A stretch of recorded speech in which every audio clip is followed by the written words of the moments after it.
कई गो खसैया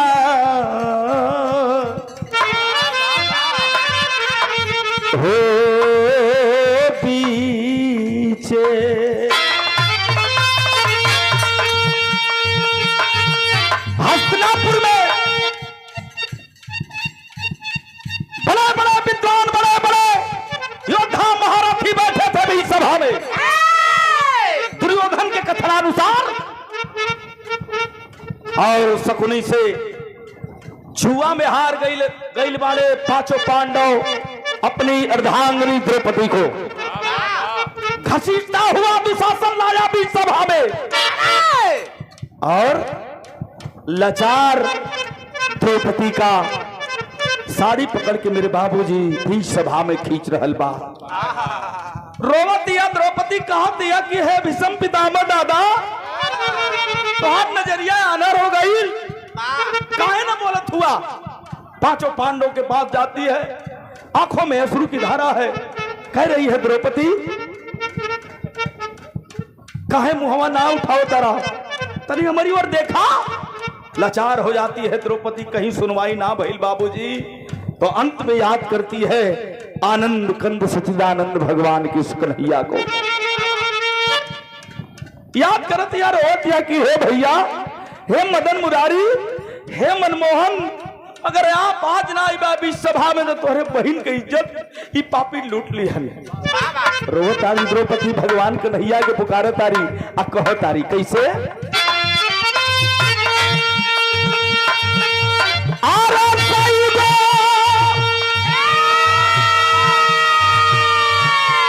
कन्हैया अरे सईगो अरे कसैया हो पीछे फसल बारी गैया है कन्हैया भैया भैया और के इस देश की नारी पुकार रही है कहीं हमारी बहन बेटियां सुरक्षित नहीं है कब क्या हो जाएगा इसकी गारंटी नहीं है। जरूरत है मनमोहन कन्हैया की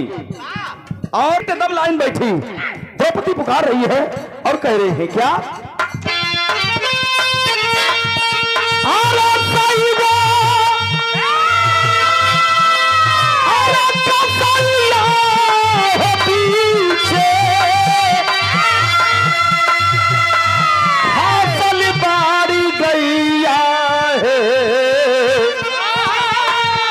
कन्हैया अरे हो कन्हैया अरे खिंचता रे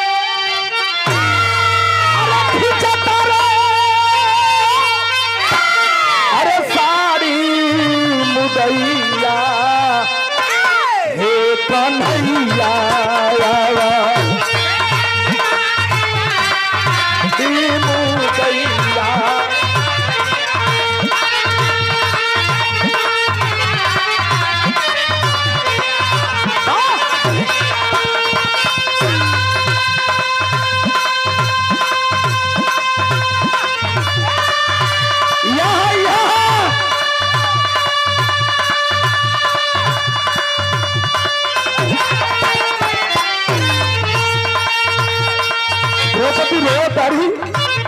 कन्हैया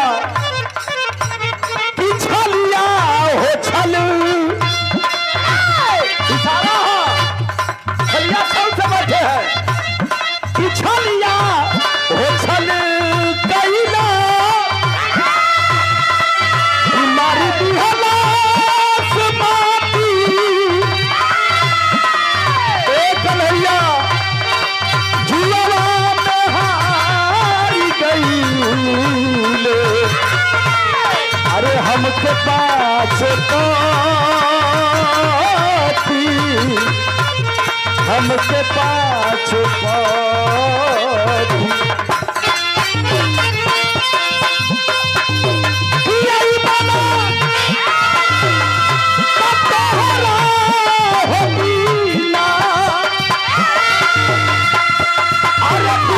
जाई नैया है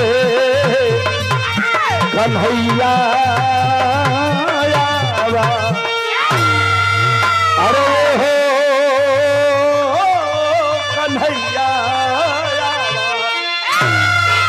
अरे खिंचता रे